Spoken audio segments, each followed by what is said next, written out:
안녕하세요. 디지털 기술과 기술로 인한 세상의 변화를 연구하는 디지털 경제학자 김상윤이라고 합니다. 요즘 AI 분야의 전 세계 유명 석학들이요, 공통적으로 얘기하는 게 있습니다.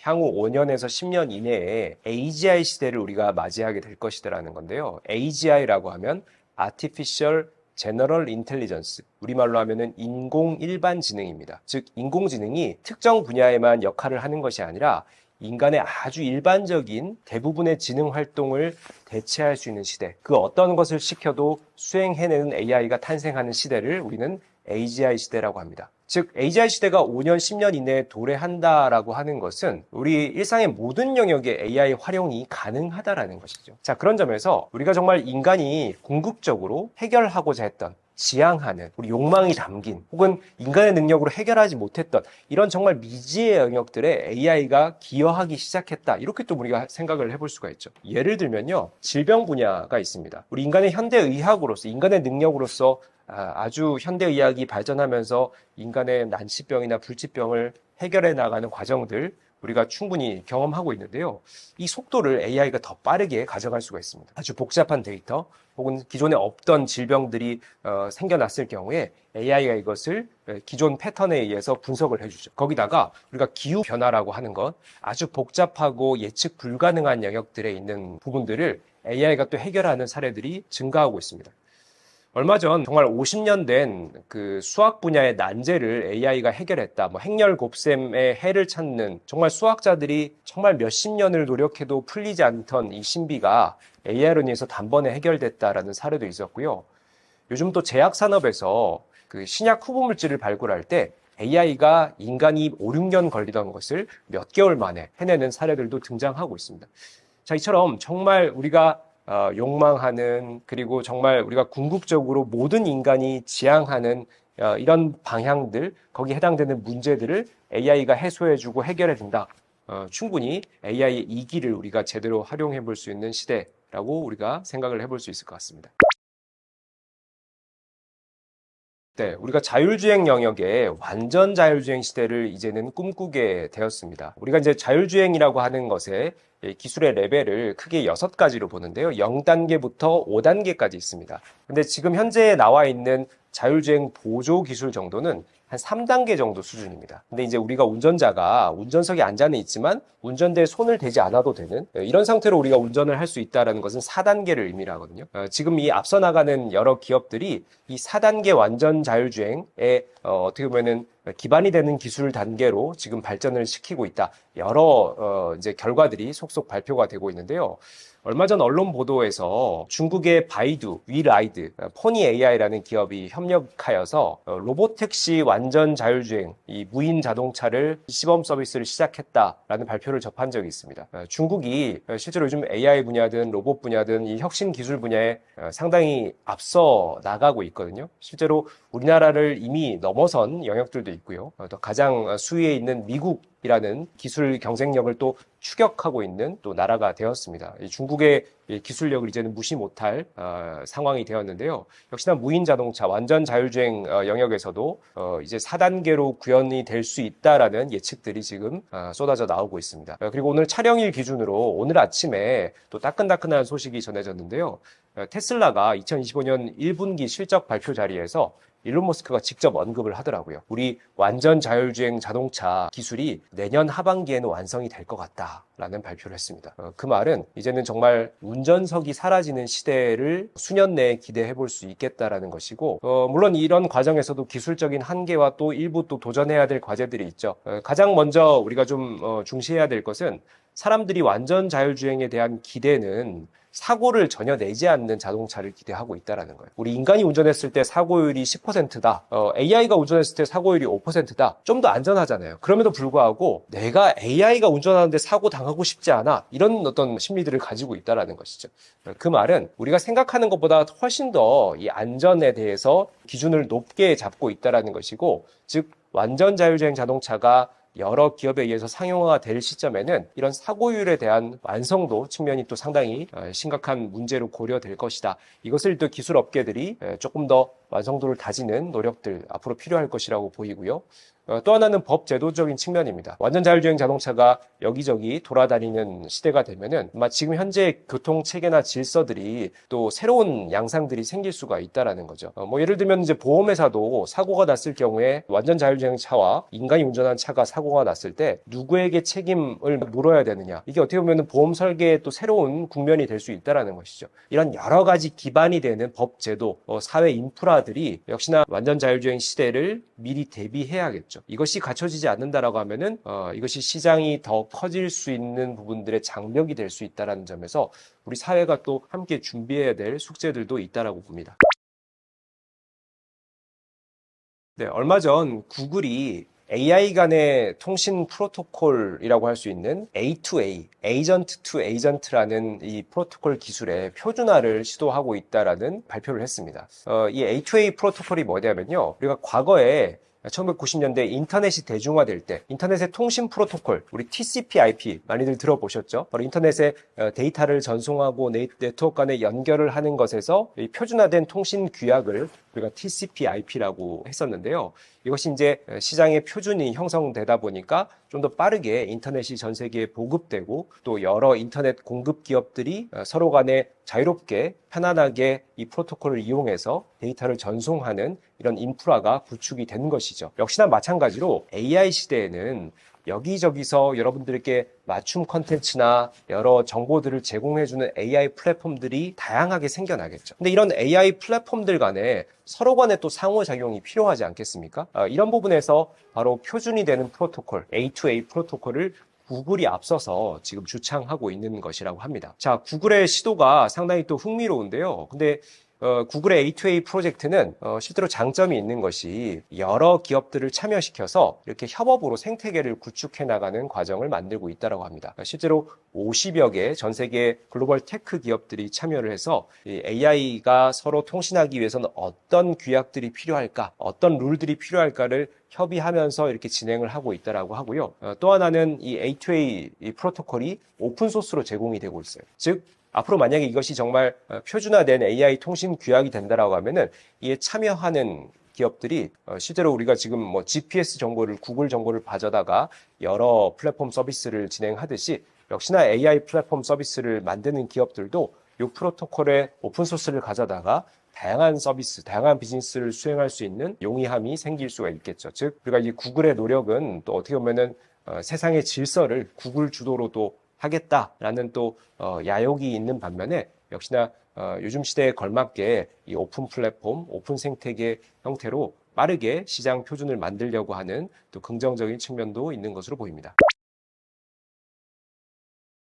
네, 요즘 이제 생성형 AI를 여기저기 쓰고 계실 텐데요. 할루시네이션, 환각 현상이 아직까지도 완벽히 잡히지 않고 있는 문제입니다. 우리가 할루시네이션, 환각 현상이라고 하면 인간의 환각 현상과 유사하게 생각을 하시면 됩니다. AI 이렇게 헷가닥 해가지고요. 세상에 없는 얘기를 지어내서 한다고, 소위 소설을 쓴다 그러죠.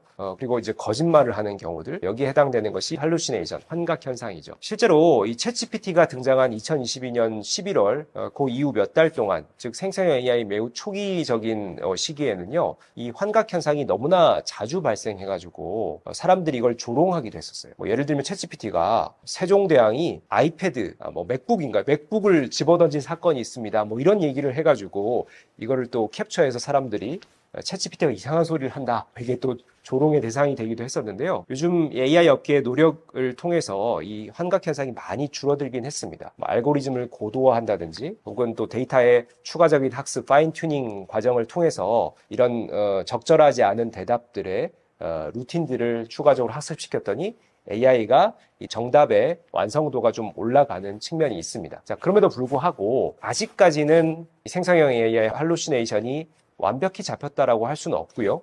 지금 현재 이 생성형 AI 분야에 표준이 되어 있는 이 트랜스포머라는 알고리즘이 있습니다.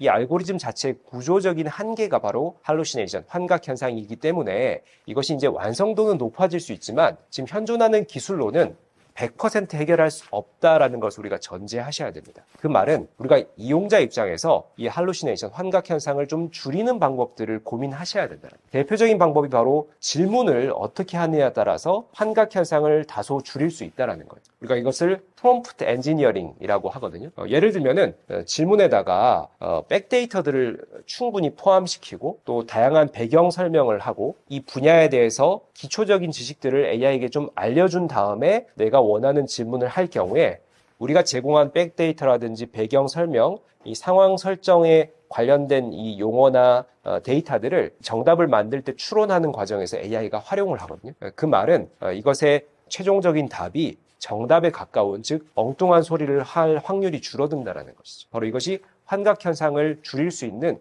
이용자의 또 하나의 실력이자 노하우라고 할 수가 있겠습니다. 즉 우리가 현 시대의 AI 수준을 정확히 파악하고 이 정도 수준에서 우리가 어떻게 잘 이용할 수 있을까에 대한 고민도 우리 지금 현대인들이 또 여러 실무자분들이 AI의 능력치를 최대한 활용하는 중요한 어떤 역량이자 방법이 될 수 있을 것 같습니다. 사실 우리나라의 AI 분야는 한마디로 하면은 지금 좋지 않습니다. 암울하다라고까지 좀 말씀을 드리고 싶은데요. 우리가 이제 디지털 시대가 2000년대 본격화되고 사실 우리나라가 디지털 플랫폼 시대에는 우리 경쟁 국가들을 대비해서 상당한 경쟁력을 유지한 우리 국가로서 우리가 좀 자리매김을 했죠. 여러 플랫폼들, 네이버나 카카오 같은 플랫폼들이 경쟁력을 갖추게 되었고요. 또 여러 다양한 이 솔루션 기업들이 실제로 이 플랫폼 시대, 스마트폰 시대에는 다소 다른 경쟁 국가들을 비해서 이런 역량을 갖춘 기업들이 많이 있었습니다. 그런데 AI 시대가 지금 본격화되면서 실제로 AI 역량만큼은 과거 플랫폼 시대, 디지털 시대의 어떤 역량을 계속 지속할 수 있는 가능성이 많이 낮아지고 있습니다. 기본적으로 우리 AI의 기반 기술에 대한 상당한 약점을 가지고 있습니다. 우리가 이제 GPT와 같은 거대 언어 모델, 미국의 빅테크 기업 중심으로 이 세계에 지금 여러 다양한 어떤 경쟁들이 벌어지고 있는데요. 우리나라의 네이버나 KT, LG와 같은 이런 IT 기반의 기업들이 우리 각자의 거대 언어 모델을 출시는 하고 있긴 하지만 이것의 역량이나 이 기능성이 상당히 글로벌 탑 수준의 모델에 비해서 많이 미약하다라는 것이 지금 시장에 드러나고 있고요. 자, 그러다 보니까 우리가 이것을 AI 시대에 어떻게 거대 자본과 거대 기술력을 쫓아갈 수 있을까? 여기에 대해서 좀 어떤 다양한 접근과 새로운 또 시도가 필요한 시점이라고 할 수가 있겠습니다. 그럼에도 불구하고 우리나라는 과거부터 그래왔지만은 좀 빠르게 이 선도 진입자들을 추격하는 이 추격자 전략을 상당히 또 잘 이용하는 또 이런 어떤 근면성실의 국민성을 가지고 있죠.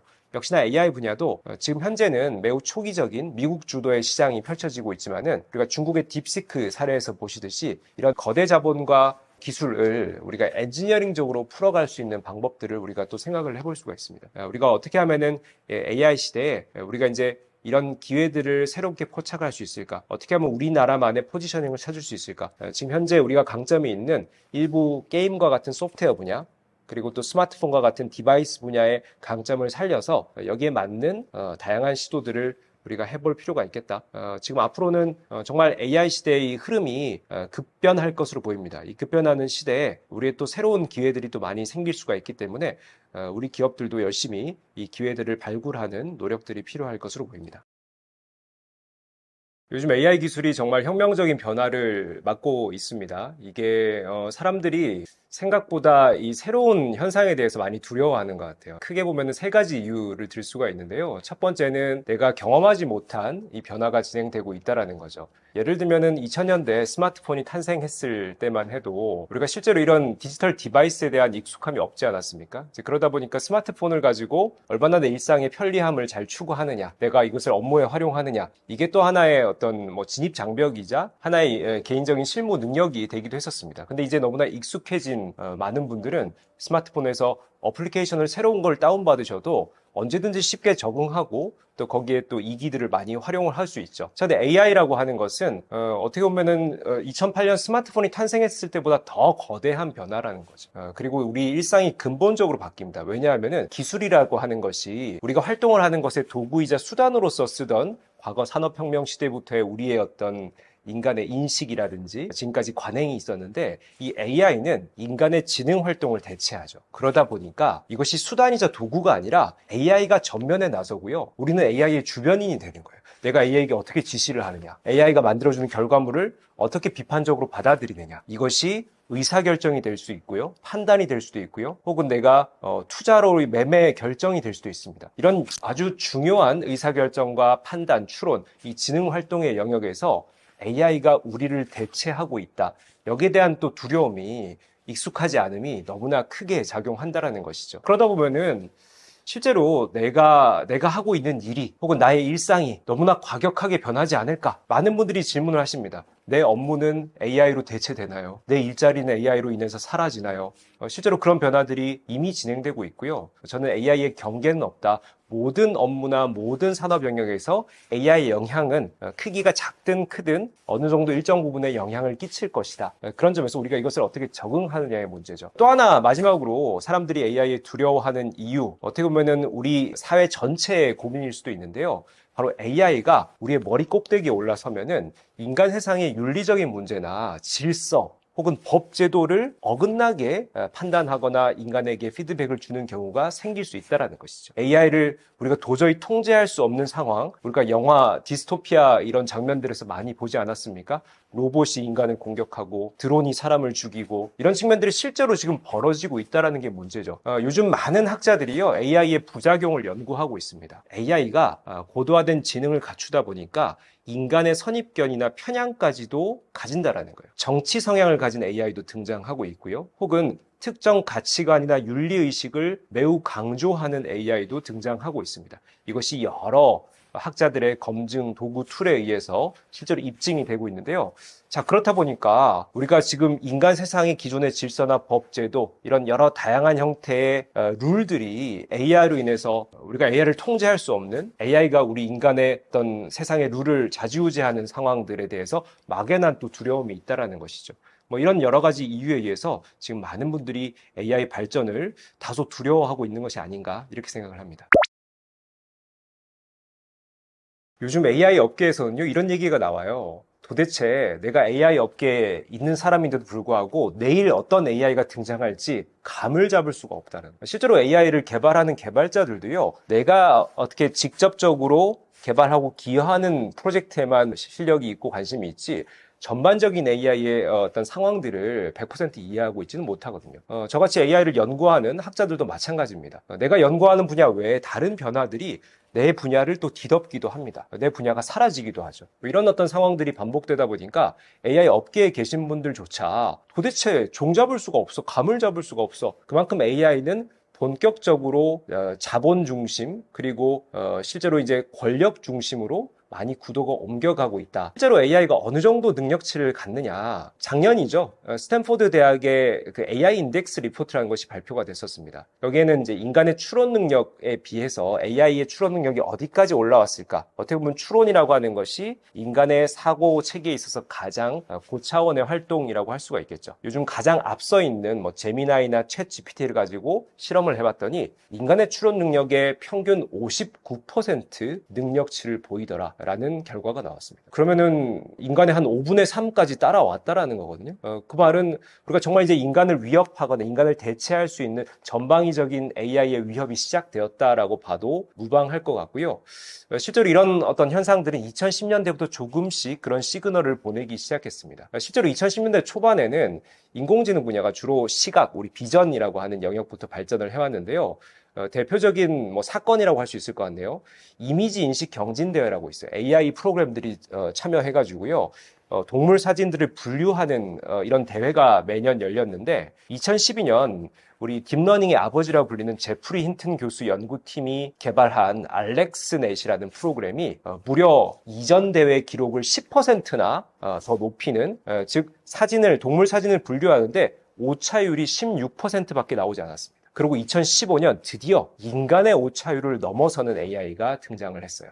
마이크로소프트의 레즈넷이라는 프로그램인데요. 여러분, 인간도요, 동물 사진을 정말 복잡하게 막 이렇게 나열해 놓고 이걸 분류하라 그러면 시간 압박을 주면은 오차율이 5%나 나온대요. 여러분 어떠신가요? 저는 뭐 그렇게 틀릴 것 같지 않은데, 어쨌든 평균 5% 오차율을 가지는데 드디어 2015년에 AI가 4.6% 오차율을 기록했습니다. 이 비전 인식, 시각 인식 분야에서는 앞선 것이죠. 어떻게 보면은 비전 분야의 AI의 특이점이 2015년 도달했다라고 얘기할 수도 있을 것 같은데요.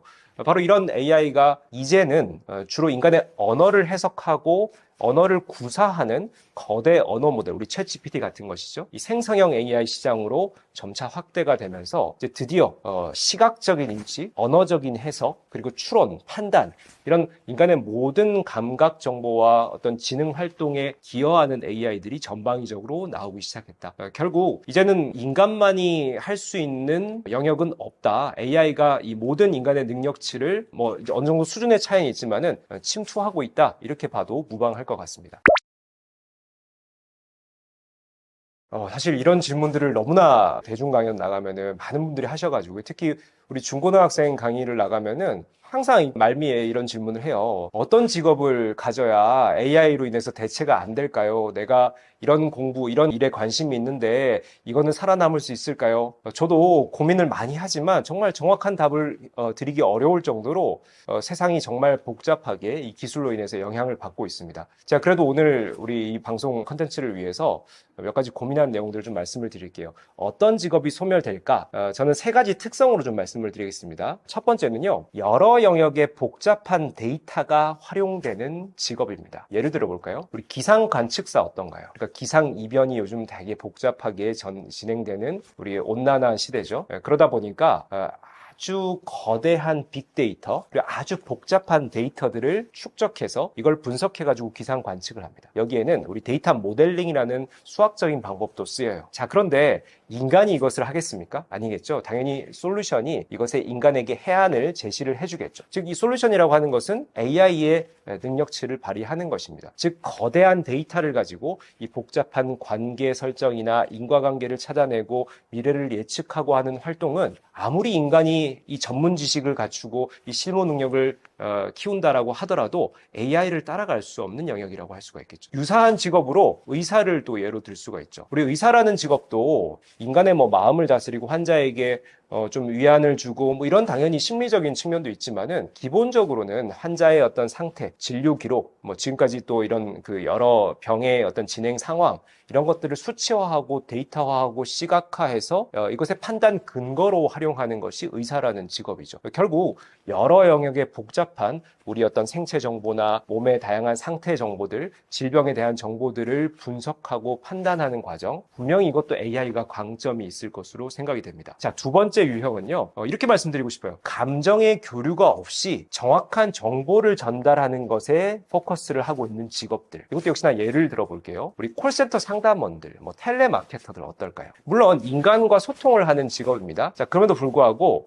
이 직업의 핵심적인 목적, 목표는 정확한 정보를 전달하는 것이죠. 예를 들면은 나의 주관적인 판단이나 뭐 이런 감정 표현들을 하지 않습니다. 어떻게 매우 담백하고 아주 딱딱한 이런 정보들을 제공하죠. 즉 AI가 그 상황에 맞는 그리고 문답에 맞는 정확한 답을 제공하는 것 분명히 인간보다 강점이 있을 겁니다. 유사한 사례로 우리 큐레이터라는 직업도 뭐 박물관이나 미술관에서 이걸 설계하고 사람들에게 어떤 동선을 짜주고 정보를 제공하고 이것도 물론 뭐 주관적인 판단이 들어갈 수 있지만은 이것이 또 매우 정확한 이 근거와 또 사람들의 분석 이런 것을 바탕으로 하죠. 역시나 AI로 대체될 수 있는 뭐 직업 중에 하나다라고 볼 수가 있고요. 마지막 세 번째 유형은요. 복잡한 추론과 고도화된 판단이 요구되는 직업.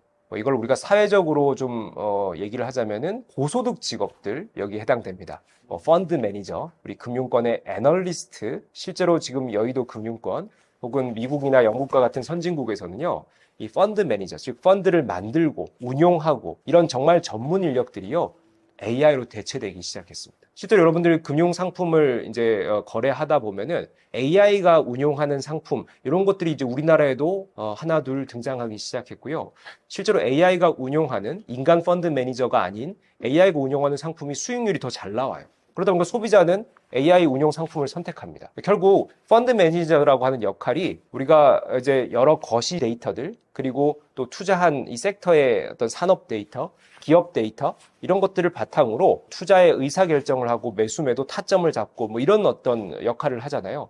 이런 거대한 데이터들을 복합적으로 이해하고 판단하고 근거를 가지고 의사결정하는 것은 지금 현재 이 AI가 가장 잘하는 영역이라고 할 수가 있겠죠. 유사한 사례로 우리 변호사나 판사 같은 것도 역시나 우리가 정말 판례를 기반으로 해서 법의 지식을 근거로 해서 어떻게 보면 좀 담백하고 정확한 판단을 내리는 직업이죠. 이런 영역도 역시나 우리가 복잡한 추론과 고도화된 판단이 요구되는 직업, 즉 우리가 AI로 대체될 가능성이 높은 직업들이다, 이렇게 좀 볼 수가 있을 것 같습니다. 우리가 진짜 다 같이 머리를 맞대고 좀 고민해 봐야 될 문제인 것 같은데요. 뭐 과거의 사례로 좀 얘기를 해볼 수가 있을 것 같아요. 우리가 산업혁명 시대에도 우리의 이제 선조들은 1800년대, 1900년대 기계화되고 산업화되는 과정에서 인간의 노동이라고 하는 것을 기계로 대체를 이제 우리가 경험하면서 우리 일자리가 기계에 의해서 장악당한다, 우리 일자리는 살아남지 않을 것이다, 이런 걱정들을 많이 했었죠. 근데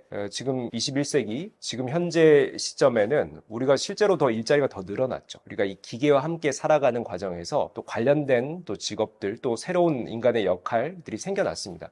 저는 AI 시대에도 마찬가지 인류의 진화 과정, 그리고 이것의 상호작용 과정들을 겪는다라는 점에서 우리가 일부 지능 활동들이 경계 없이 AI로 대체가 되더라도 분명히 우리 인간이 지키는 영역들이 있을 겁니다. 거기다가 AI와 소통하는 능력이라든지 또 AI에게 지시하고 감독하고 비판하는 역할들, 이것이 제가 지금 없는 직업들이기 때문에 이런 직업 이렇게 제가 말씀드릴 수 없지만은 분명히 AI와 관련된 인간의 또 새로운 역할들이 부여되고 여기에 또 새로운 일자리들이 생기는 과정들이 있을 것이라고 보고, 그래서 일자리의 총량이 줄어든다라기보다는 지금의 기존의 일자리들이 좀 일부 없어지고 또 새로운 일자들이 늘어나면서 오히려 저는 더 다양한 형태들의 인간의 역량들이 생겨나는 시대가 되지 않을까, 이렇게 보고 있습니다.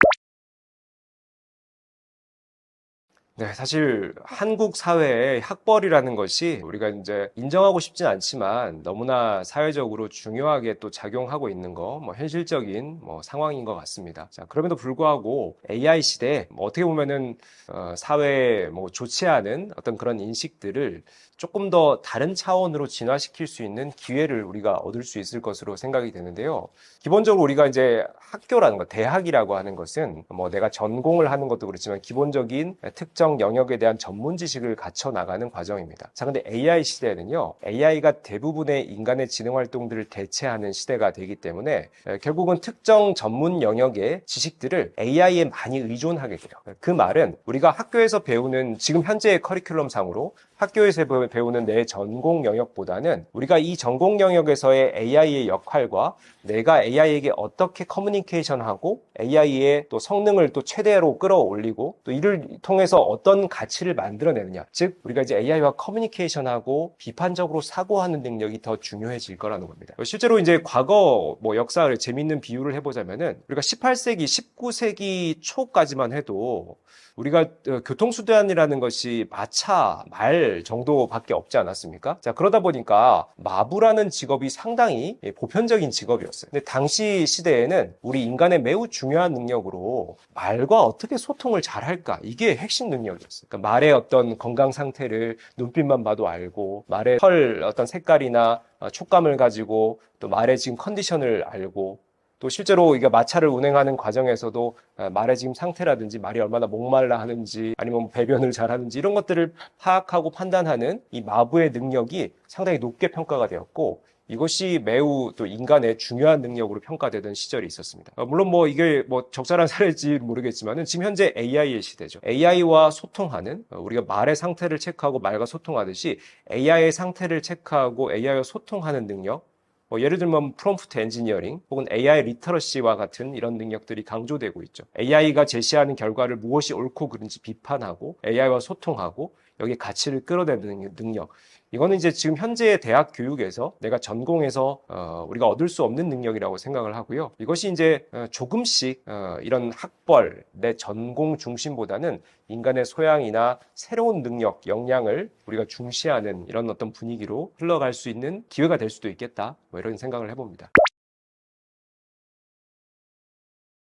많은 분들이 AI 시대에 이런 좋은 일자리를 얻기 위해서 AI 관련된 전공을 해야 하나요? 이런 것들을 많이 물어보십니다.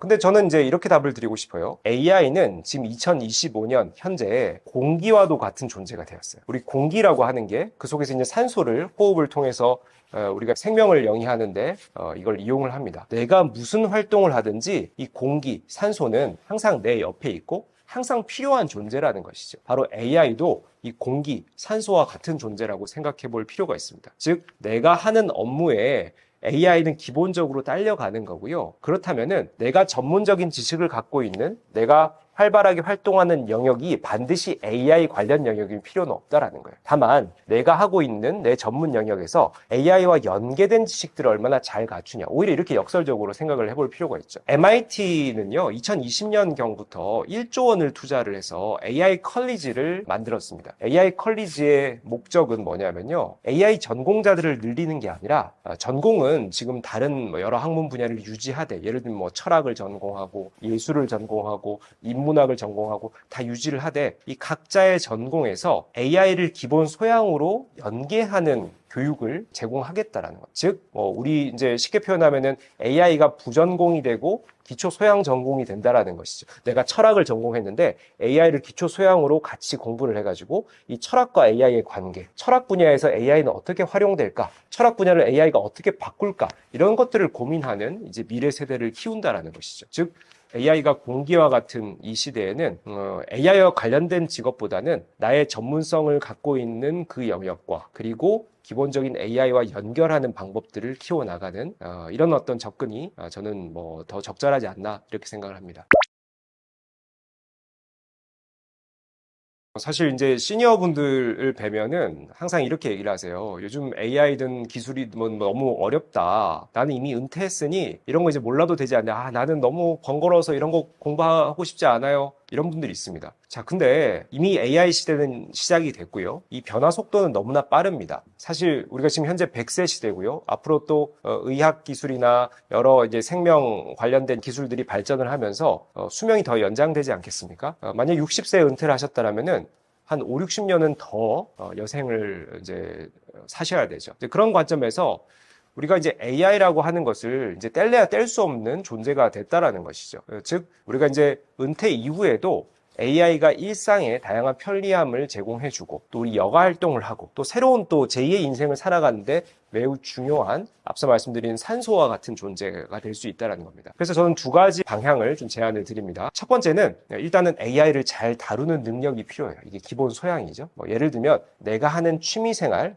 그림 그리기를 좋아하신다 그러면은 AI 그리기 툴을 한번 배워보십시오. 그러면은 요즘 이제 인터페이스가 점점 더 쉬워집니다. 기본적으로 이 기능을 하나하나 배우는 게 과거의 툴들은 좀 어려웠다라고 하면은 요즘에 AI가 들어가 있는 툴은 AI가 인간의 언어를 이해하잖아요. 그래서 우리 인간의 언어, 한글이든 영어든 이런 인간의 언어로 소통을 해서 그 AI에게 지시를 하고 내가 원하는 그림, 이 작품들을 만들 수가 있는 거예요. 기본적으로 좀 우리가 진입만 하시면은 오히려 과거의 이런 도구들보다 배우는 것이 더 쉽다라는 점에서 좀 AI를 다루는 어떤 경험들을 좀 늘려보시는 것이 좋을 것이라고 생각이 되고요. 두 번째 제안 드리는 것은 데이터의 중요성입니다. 바로 내 주변에 데이터들을 잘 관리해야 한다는 것인데, 무슨 얘기냐? AI 시대에 AI가 여러분을 일거수일투족을 체크하고 있어요. AI가 여러분에게 정말 훌륭한 정보, 맞춤 컨텐츠를 제공해 주기 위해서요, 24시간 여러분들을 감시하고 있습니다. 그러니까 즉, 내 데이터가 어떤 데이터가 수집되고 있고 어떤 데이터들이 활용되고 있는지, 이런 것들을 우리가 좀 잘 체크해 볼 필요가 있고요. 왜냐하면은 프라이버시 침해라든지 또 개인정보 유출이라든지 이런 또 부작용들이 있기 때문이죠. 그래서 내가 AI에게 제공하는 데이터, 내가 지금 관리하는 중요 데이터, 보조 데이터, 이런 것들을 이해하고 잘 활용하는 능력, 이것이야말로 또 우리가 AI 시대에 매우 중요한 우리 기초 소양 중에 하나다라는 말씀을 강조를 드립니다. 네, 지금 전 세계 경제, 산업, 그리고 이제 투자 시장을 강타한 것이 바로 트럼프의 관세 전쟁이죠. 역시나 비트코인도 한 자산의 일원으로서 관세 전쟁의 영향을 벗어나긴 힘든 것 같습니다. 지난 1월 우리 한화 기준으로 1억 6,300만 원 최고점을 찍고 대략 3개월 동안 35% 하락을 해서 최저점인 1억 1,100만 원까지 떨어지는 어떤 상황을 지금 맞이하고 있습니다. 물론 최근 급반등을 해서 특히 오늘 시점으로 지금 1억 한 3천만 원 가까이 지금 올라오고 있는데요. 이것이 이제 결국은 우리가 이제 비트코인이라고 하는 것도 하나의 어떤 그 전 세계 투자 시장의 자산 클래스에 이제 진입한 상황으로 살펴볼 수가 있고요. 그렇다면 이제 비트코인이 전 세계 이제 경기 변동이라든지 혹은 글로벌 유동성에 큰 영향을 받을 수밖에 없다라는 점을 우리가 이제 전제해야 된다라는 거죠. 즉 지금 현재 트럼프발 관세 전쟁이 뭐 미중 패권 전쟁 양상으로까지 확대되고 있는데 이 관세 전쟁이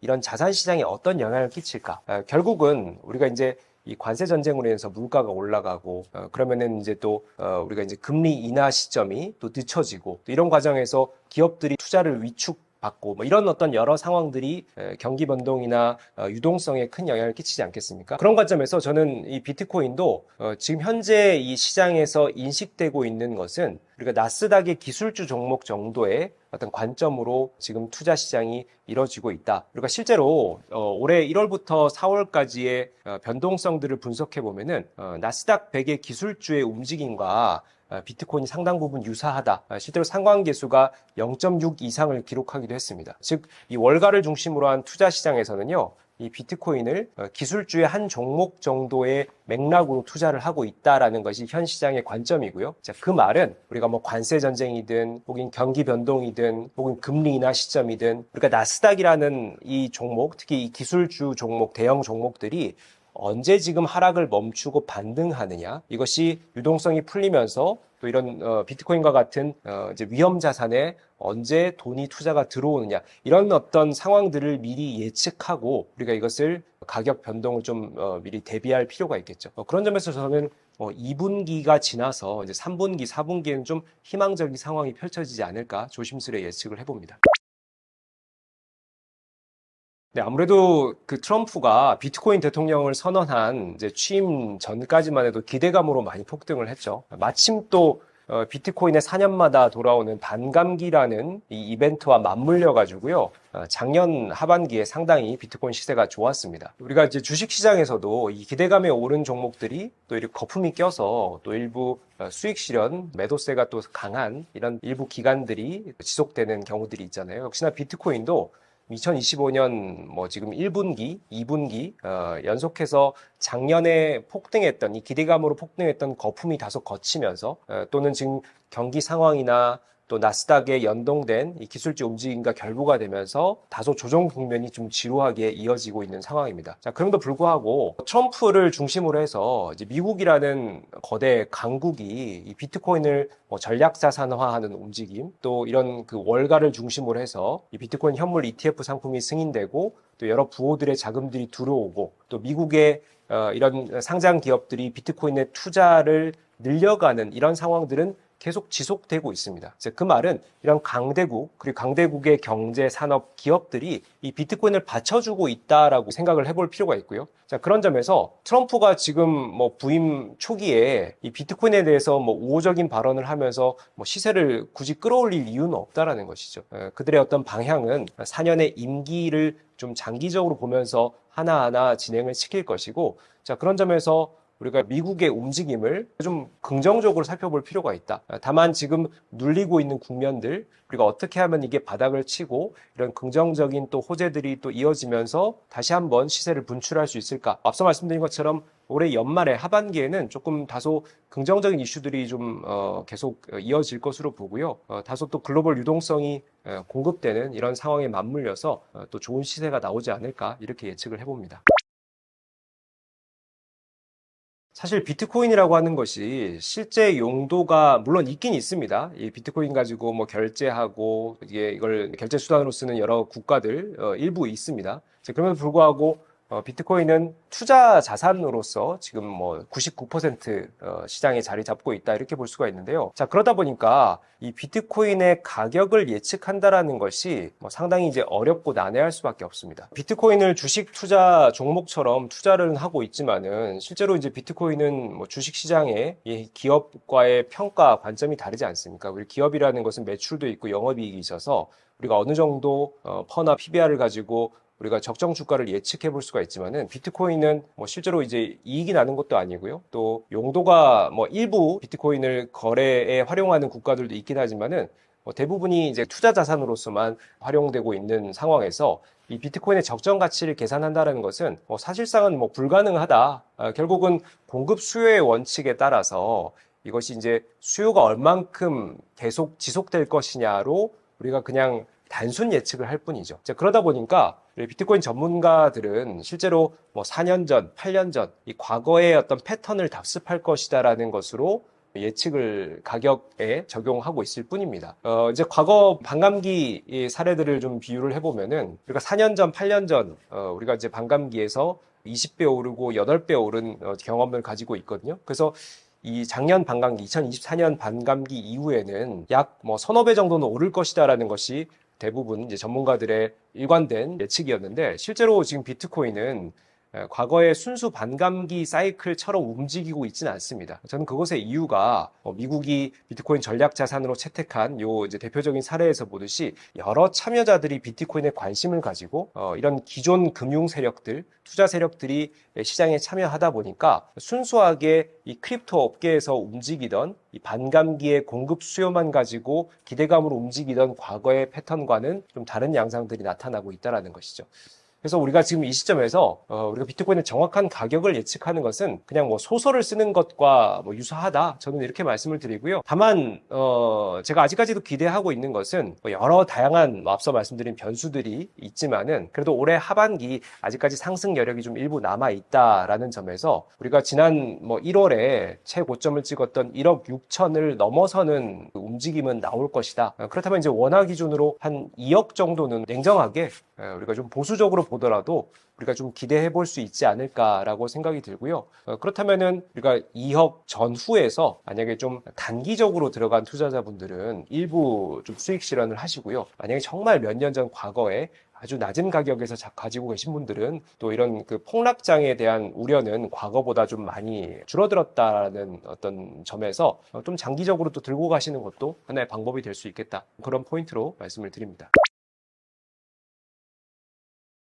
비트코인이 안전자산이냐 위험자산이냐에 대해서도 갑론을박이 있어요. 사실 이렇게 여러 다양한 시선들이 존재한다. 저는 이렇게 말씀을 드리고 싶은데요. 순수 크립토 업계에 계신 분들, 아니면 소위 비트코인을 추종하는 비트코인 맥시멀리스트들의 생각은 비트코인이 대표적인 안전자산이다라는 거죠. 근데 저는 여기에 100% 동의하진 않습니다. 무슨 얘기냐면요. 실제로 비트코인에 투자를 하고 있고 비트코인 시세를 주도하고 있는 지금 현재는 저는 월가가 상당 부분 영향을 끼치고 있다라고 보는데 이 월가의 비트코인을 보는 관점은 안전자산 관점이 아직까지는 아니라고 생각을 합니다. 우리가 소위 안전자산이라는 점에서 비트코인을 디지털 금이라고 얘기를 하잖아요. 근데 실제로 이제 금의 가격 변동과 이 비트코인의 변동의 상관관계를 찾아보면은 완전히 반대의 움직임들을 지금 보여주고 있거든요. 그 말은 지금 현재 이 비트코인이 시장 투자자 그리고 시장 시세 주도자들에게 하여금 이 비트코인이 안전자산으로 인식되기보다는 다소 위험자산의 어떤 포지셔닝을 하고 있다라는 점인데 우리가 크립토 업계가 기대하는 이 안전자산으로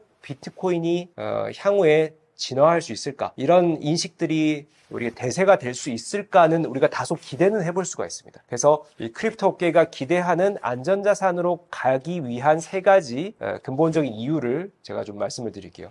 첫 번째는 바로 지정학적으로 독립된 자산이라는 겁니다. 예를 들면 러시아 우크라이나 전쟁 당시에 비트코인 시세가 급등하던 추세가 있었습니다. 그 이유는 러시아 우크라이나가 전쟁이 딱 펼쳐지면은 그 자국 국민들은요 이 어떤 금융 자산들이 동결이 돼버립니다. 그걸 자금을 이동할 수가 없어요. 비트코인만큼은 그 나라에 속해 있는 자산이 아니다라는 거죠. 그러다 보니까 비트코인의 거래량 또 전송량이 급등하는 통계가 잡혔고요. 그러다 보니 비트코인 가격이 비트코인의 가치가 하나의 내러티브로서 작용하면서 이 가격이 급등하는 우리가 경험을 하게 됐죠. 우리의 전쟁이라든지 어떤 특정 국가의 경기 변동이라든지 화폐의 가치 변화 이런 특정 국가나 그 지역의 이슈에 대해서 매우 독립적인 자산이라는 거예요. 그 말은 우리가 좀 장기적으로 가져갈 수 있는, 장기적으로 우상향할 수 있는 소위 이제 금과 같은 역할을 비트코인이 할 수 있을 것이다. 이렇게 기대를 해볼 수 있다라는 것이고요. 두 번째 이유는 앞서 여러 차례 말씀드린 것처럼 미국이라는 경제 혹은 또 이런 그 권력의 최대 이 강대국이 선택을 한 이 암호화폐라는 점이죠. 비트코인 현물 ETF 상품이 승인이 됐고요. 또 이번 트럼프 정권에서 비트코인을 전략자산으로 채택을 하고 이런 위원회를 만들어서 이런 여러 움직임들을 지금 펼치고 있습니다. 이런 점이 비트코인의 여러 일부 우리가 우려되는 점이라든지 또 법제도적인 공백이 있다라고 하면은 이 미국이 이것을 새롭게 만들어가고 질서를 잡아주는 역할을 할 수 있다는 점이죠. 세 번째 이유는 우리가 비트코인이라고 하는 것이 발행 총량이 제한되어 있습니다. 2100만 개로 세팅이 되어 있고요. 실제로 2150년 정도 되면은 비트코인 채굴이 중지가 되면서 2100만 개가 실제로 시장에 다 나오게 되죠. 결국 우리가 이제 공급이 제한되어 있다라는 점에서 만약에 비트코인이 이 세상에서 사라지지 않는 한 수요 공급의 기본 원리에 따라서 가격이 계속 올라갈 수밖에 없다. 자, 이런 점에서 우리가 이제 투자 자산으로서 매력도를 평가를 해볼 수가 있죠. 예를 들면 주식이라든지 채권이라든지 뭐 부동산이라든지 혹은 또 뭐 금이라든지 이런 어떤 투자의 대안과 비교해 봤을 때 향후 뭐 최소한 5년, 10년간은 비트코인의 수익률이 더 높아질 수 있는 여러 가지 여지들이 있다. 라는 점에서 이런 세 가지 이유로 우리가 비트코인을 안전자산으로서 좀 기대를 해볼 수가 있고 투자 대상으로서 고려해 볼 수 있다는 것이죠. 요즘 이제 생성형 AI 시대가 되다 보니까 여러 다양한 생성형 AI 툴들이 지금 등장을 했습니다. 가장 이걸 적극적으로 활용하고 있는 직업군은 소위 마케터와 디자이너라는 직업군이에요. 마케터와 디자이너들이 하는 이 역할들을 보면은 대부분 좀 창의적인 업무들이죠. 거기다가 또 아이디에이션이라고 하는 어떻게 하면 아이디어를 실제 그림이나 혹은 또 이런 글로 구현하느냐 뭐 이런 것에 업무에 특화되어 있다 보니까 생성형 AI가 제공해주는 이 결과물들을 적극적으로 활용하기에 좋고 또 이것에 또 협업이 또 상당히 또 용이한 업무라는 것이죠. 실제로 이제 마케터들의 얘기를 들어보면요. 내가 혼자 작업했을 때 이 보고서를 작성하는 것이 일주일 걸리던 분량을 예를 들면 이제 다른 그 동료와 둘이서 협업을 하면은 3일이 걸려요. 근데 이거를 동료와 협업을 하는 것이 아니라 AI와 협업을 하면요. 하루 만에 끝낼 수 있다고 합니다. 그러니까 뭐 그 얘기를 이제 비춰보면은 혼자 일주일 걸리던 것을 하루 만에 끝내니까 대략 7분의 1로 업무가 강도가 줄어들었다. 그만큼 생산성이 올라갔다라고 볼 수도 있겠죠. 그리고 이제 여러 실험 결과들로 이제 발표된 자료들을 좀 소개를 해드리면은 MIT가 이런 재미난 실험을 진행했어요. 이런 챗GPT나 생성형 AI를 썼을 때 일반 오피스 업무를 하시는 분들이 얼마나 작업 효율과 작업 성능이 올라갈까라는 이제 실험을 진행을 했는데 MIT의 보고서 발표 결과에 따르면은 작업 시간이 평균적으로 40% 정도 단축이 되고 이 결과물 즉 퍼포먼스의 향상이 약 18%가 고도화되었다라는 겁니다. 그 말은 어찌 됐든 우리가 특정 업무에 국한하지 않고 이 생성형 AI라고 하는 것이 우리의 업무의 효율이라든지 효능을 더 키워줄 수 있다라는 점, 우리가 충분히 여러 사례로 지금 입증이 되고 있다라는 점이고 우리가 유사한 사례로 좀 비유를 하자면은 우리가 1990년대 인터넷 시대가 열리면서 우리가 정보 검색을 위해서 포털 사이트를 지금 쓰고 있지 않습니까? 이 포털 사이트라고 하는 것의 뭐 효용이자 기능이 우리가 정보의 어떤 접근성을 높여주는 것이죠. 내가 특정 정보나 지식을 찾으려고 할 때 사람에게 전화해서 물어보고 도서관에 가서 책을 찾고 했던 정말 70년대, 80년대 시절에 비하면은 스마트폰이나 컴퓨터에 대고 그냥 키워드만 입력을 하면은 관련된 지식을 찾아주죠. 정보의 접근성이 훨씬 더 좋아졌다는 점에서 우리가 여러 업무 영역 중에 정보를 찾는 이 검색의 과정이 매우 효율화되고 작업 시간이 단축됐다라고 볼 수 있죠. 자, 그러면 지금 이 생성형 AI는 이런 관점에서 어떤 분야에 이런 효용을 제공하느냐라고 하면은 어떻게 보면 정보의 검색과 함께 마지막 단계의 이 완성도를 높여주는 작업까지도 AI가 수행해주죠.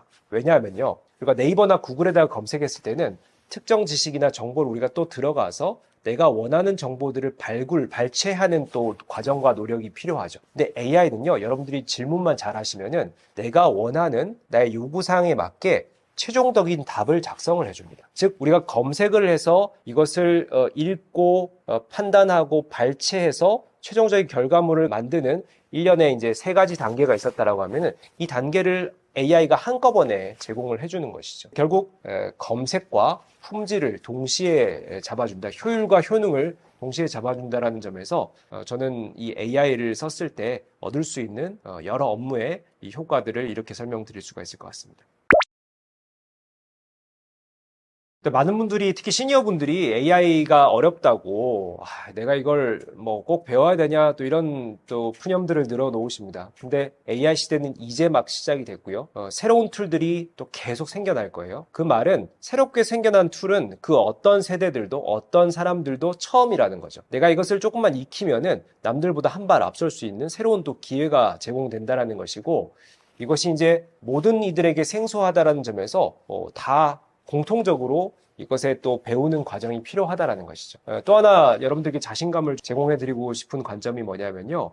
AI는 점점 인간의 능력을 배워가고 있습니다. 인간을 닮아가고 있죠. 그중에 대표적으로 이 소통 능력이 상당히 강화되었어요. 우리가 소통 능력이라고 하면은 우리가 이제 기계를 다룰 때 과거 기계가 이해할 수 있는 언어, 그러니까 기계가 이해할 수 있는 방법이나 기능을 우리가 배워야 되는 과정이 필요했죠. 그러다 보니까 이런 도구를 잘 쓸 수 있는지, 이런 어떤 기계를 잘 활용할 수 있는지, 여기에 대해서 또 인간의 실무 능력이 부여되고 또 자격증이 부여되는 경우들이 있었죠. 근데 최근에 AI들은요, 우리 인간의 언어를 AI가 이해를 해버렸어요. 그러다 보니까 AI와 소통을 할 때 AI가 이해할 수 있는 기계만의 언어나 기능을 우리가 배워야 하는 것이 아니라 우리가 우리의 언어로 얘기했을 때 AI가 알아듣는다라는 거예요. 즉 다시 말씀드리면은 AI가 지금 막연하고 생소해서 어렵다라는 생각을 가지고 계시지만은 막상 어느 정도 진입을 해보시면은, 어느 정도 한번 경험을 해보시면은, 오히려 이런 인터페이스나 사용 방법이 더 쉬워진다라는 거죠. 내가 인간의 언어로 지시하고, 요구하고,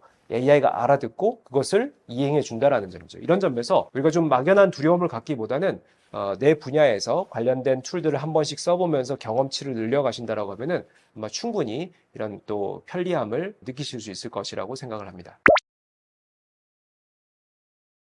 실제로 이제 AI라고 하는 것이 앞서 제가 컨텐츠의 질문에서 이제 산소, 공기와도 같은 존재가 됐다. 여기저기 AI가 다 존재하는 시대가 됐다라는 것이죠. 결국 우리가 이제 일상에 활용하는 뭐 이런 정보 검색이나 또 나의 또 개인 취미 생활에 AI를 활용할 수도 있고요. 내 업무의 생산성을 높일 때 활용할 수도 있고요. 혹은 또 세상의 변화에 새로운 어떤 가치들을 얻을 때도 또 AI 툴을 쓸 수가 있습니다. 즉 우리가 이제 여러 영역에서 AI 툴들, AI 기능들이 탑재가 되면서 이 용도가 정말 무궁무진해질 것이라고 생각을 하는데요. 물론 그럼에도 불구하고 이제 계층별로, 연령별로 우리가 쓰는 AI에 대한 용도가 달라질 수가 있습니다. 예를 들면 10대, 20대들은 좀 이제 재미, 취미를 위한 활동들에 AI를 쓰거나 혹은 또 학습의 보조 도구로서 뭐 과제를 작성할 때 혹은 내가 어려운 지식들을 공부할 때 AI의 도움을 얻는 툴들을 또 적극적으로 활용을 하겠죠. 그리고 이제 사회에 진출해 있는 3, 40대 우리 또 직장 생활을 하시는 분들은 업무 자동화라든지 뭐 효율성 향상에 AI 툴들을 쓸 수가 있습니다. 앞서 말씀드린 마케터들이 보고서를 작성하는데 AI와 협업을 하고요. 디자이너들은 내 머릿속에 구상한 아이디어들을 AI가 직접 디자인하고 실제로 설계도를 만들라고 또 AI를 통해서 협업을 할 수가 있고요. 또 저 같은 경우에는 논문을 작성하거나 요약할 때 또 AI를 요긴하게 활용하기도 합니다. 50대 이상의 시니어 계층들은요. 일상생활에 또 새로운 여가 활동들을 위해서 AI를 또 활용할 수가 있죠. 실제로 AI는 여러분들의 일거수일투족을 이해하고 있기 때문에 내가 원하는 컨텐츠나 내가 원하는 정보들을 적재적소에 제공을 해줍니다. 근데 중요한 것은 내가 이런 디지털 툴, 플랫폼들, AI를 많이 쓰고 있으면 쓰고 있을수록 AI는 여러분들에 대한 이해도가 높아진다는 거예요. 즉 내가 AI의 이기를 얻으려면은 이 툴에 내 데이터들을 많이 제공해야 된다. 즉 다시 말하면은 내가 이런 툴들을 많이 쓰면 쓸수록 AI 혜택을 더 크게 볼 수 있다라는 점에서 우리가 시니어 분들도 좀 적극적으로 이런 여가 활동이나 취미 생활에 관련된 툴들, 플랫폼들을 사용해 보시는 것, 여기에서 또 새로운 혜택들을 얻으실 수 있을 것이라고 생각을 합니다. 지금 현재 현존하는 생성형 AI의 기반 기술, 우리가 트랜스포머라는 알고리즘, 어텐션이라는 알고리즘이 있는데, 이 알고리즘의 기술적인 한계가 실제로 이제 할루시네이션이라고 하는 앞서 제가 질문에 답드렸던 이 환각 현상이라는 일부 한계도 있습니다. 또 하나는 우리가 특정 분야에 국한되어 있는 AI는 다양한 영역의 데이터를 또 고려하지 못하는 또 이런 또 영역의 한계가 지어지는 AI 툴도 우리가 이제 이런 한계를 생각해 볼 수가 있습니다. 그렇다면은 우리가 좀 AI를 어떻게 하면 좀 현명하게 활용할까? AI의 능력치를 최대한으로 끌어낼까라는 것은 이 지금 현존하는 기술의 수준에 비춰봤을 때 또 우리 인간의 활용 능력이 중요시 된다라는 점이죠. 실제로 많은 AI 전문가들이 AI 툴을 쓸 때 이런 방법들을 쓰세요. 이렇게 하면은 좀 더 효과적으로 또 유용하게 활용할 수 있습니다라는 방법들을 여러분들께 다양하게 또 제안을 해드리고 있습니다. 대표적으로 이제 역할을 부여하는 방법, 상황을 상세하게 설정하는 방법, 단계적으로 접근하는 방법, 뭐 이런 것들이 제시가 되고 있는데요. 하나하나 좀 설명을 드리면은 먼저 역할을 부여하는 방법입니다. 챗GPT에게 여러분들이 질문을 하실 때 이것의 결과물을 어떤 용도로 쓸지, 예를 들면은 너가 경제 전문가로서 이러이러한 것을 분석해줘 라고 하면은 이 챗GPT는 갑자기 이제 경제 전문가, 애널리스트로 빙의를 하는 거예요. 그래서 전문 용어를 써가면서 매우 전문가적인 지식들을 발휘하면서 설명을 해줍니다. 자, 그런데 너가 유치원 선생님으로서 5살 정도 된 어린이들도 이해할 수 있게 뭐 이런 내용을 설명해줘 라고 하면은 갑자기 유치원 선생님과 같은 역할을 하는 거예요. 뭐 예를 들면 난이도도 조절을 하고요. 또 선택하는 단어들도 또 이런 용어들도 바꿔가면서 이것에 맞게 설명을 한다라는 것이죠. 바로 이것이 역할 부여에 해당되는 겁니다. 그러니까 같은 질문을 할 때 챗GPT에게 어떤 역할을 설정해 줘야 따라서 이 결과물의 컨셉이나 어떤 난이도가 조절이 된다라는 점입니다. 여기는 또 추가적인 배경 설명이 중요하죠. 앞서 제가 환각 현상을 방지하는 방법으로 백데이터를 제공하고 다양한 배경 설명을 하는 것들을 또 소개를 해드렸죠. 즉 우리가 특정 질문을 할 때 단도직입적으로 이렇게 단순하게 질문을 하는 것이 아니라 배경 설명을 하고 데이터를 제공하고 또 이런 또 필요한 지식들을 AI에게 일부 학습을 시키는 이런 문답의 과정을 통해서 내가 원하는 질문을 최종적으로 해낸다라고 하면은 AI는 앞서 제시한 여러 가지 배경 설명이나 데이터들을 활용해서 더욱더 수준 높은 답들을 만들어 줄 겁니다. 자, 그리고 이제 예시를 제공하고 피드백을 주는 방법이 있는데요. 질문에다가 일부 내가 좀 차용하고 싶은 예시를 이런 유사한 어떤 형태로 답을 해달라. 이렇게 제시하면은 그 예시의 어떤 컨셉이나 문체 혹은 또 이런 그 흐름에 맞게 또 맞춰서 설명을 해주는 경우가 있고요. 또 AI가 답을 해줬을 때 이 답이 마음에 들었다 혹은 어떤 부분에 내가 유용했다라는 것을 피드백을 주면은 내가 사용하는 그 AI 툴의 어떤 상황 설정이나 이런 것들이 나에 맞게 업데이트가 되면서 내가 원하는 목적에 맞는 답들을 AI가 제시해 줄 가능성이 점점 더 높아진다. 추가적으로 나의 어떤 개인 취향 학습에 활용한다라는 부분들을 또 우리가 하나의 팁으로 생각을 해볼 수가 있겠습니다. 저는 뭐 지금 제가 연구하고 있는 활동에서 가장 많이 활용하고 있는 툴은 뭐 기본적으로 이제 챗GPT와 제미나이라고 하는 툴을 많이 쓰고 있고요. 뭐 예를 들면 논문 요약이라든지 컬럼 작성이라든지 뭐 상당히 또 이런 그 유용함을 제가 얻고 있고요. 또 하나는 이제 코딩 작업, 프로그래밍 작업을 할 때 이제 클로드라는 툴을 이용해 가지고 이제 뭐 학생들이 짠 코드에 오류를 찾아준다든지 또 일정 부분 코드에 대한 또 해석을 해달라든지 뭐 이런 것들에 또 매우 유용하게 활용하고 있습니다. 뭐 뿐만 아니라 또 실제로 학생들이 활용하는 툴들을 보면은 요즘 뭐 그림 그려주는 툴, 또 소설을 작성해 주는데 도움을 주는 툴, 또 영상을 만들어주는 툴, 너무나 정말 하루가 다르게 이런 새로운 포맷의 데이터들을 생산해주는 툴들이 특화돼서 지금 쏟아져 나오고 있거든요. 그래서 이런 것들은 이제 내 업무에 맞게, 내 기호에 맞게 여러 툴들을 좀 경험해 보시고 나에게 적합한 나와 또 잘 맞는 툴들을 또 발굴해 보는 것도 AI 시대에 우리에게 필요한 또 이런 과정이 아닌가 이렇게 생각이 됩니다.